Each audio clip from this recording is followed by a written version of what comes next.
Bonjour! Nous avons vu dans une précédente vidéo comment consulter une fiche métier à partir du site de l'IMT et quelles informations nous pouvions y trouver. Nous allons voir maintenant comment accéder aux informations sur le marché du travail pour le métier qui m'intéresse. Je consulte de nouveau le site de l'IMT du Pôle emploi en cliquant sur le lien IMT page d'accueil. J'accepte de nouveau les cookies pour pouvoir poursuivre ma navigation.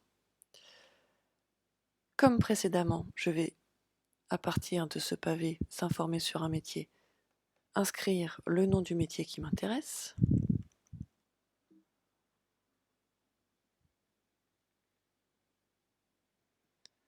formatrice pour ma part, je le sélectionne dans la liste qui m'est proposée. Je sélectionne ensuite la région Normandie et en Normandie, la Seine-Maritime. OK. Et je lance la recherche.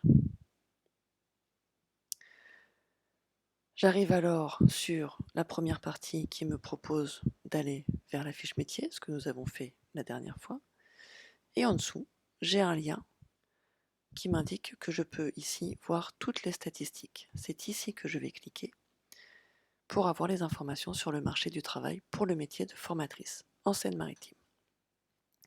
J'ai alors accès à une première information qui m'indique que sur les 12 derniers mois, il y avait 6 offres pour 10 demandeurs d'emploi qui avaient le profil requis.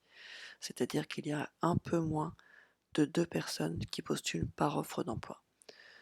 C'est un métier sur lequel il y a un peu de concurrence, mais on peut défendre sa candidature. J'ai ensuite des indications sur les salaires moyens pratiqués pour ce métier.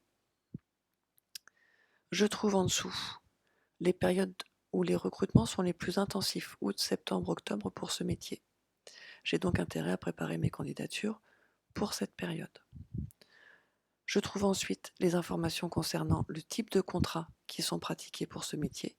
En bleu, les CDD supérieurs à 3 mois, qui sont la majorité des contrats.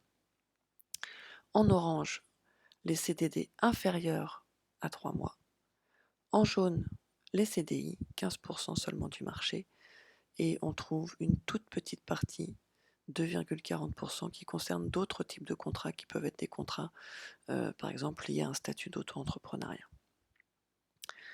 En dessous, j'ai accès à l'information qui concerne les canaux de reprise d'emploi, c'est-à-dire de quelle façon les candidats sont repérés par des employeurs.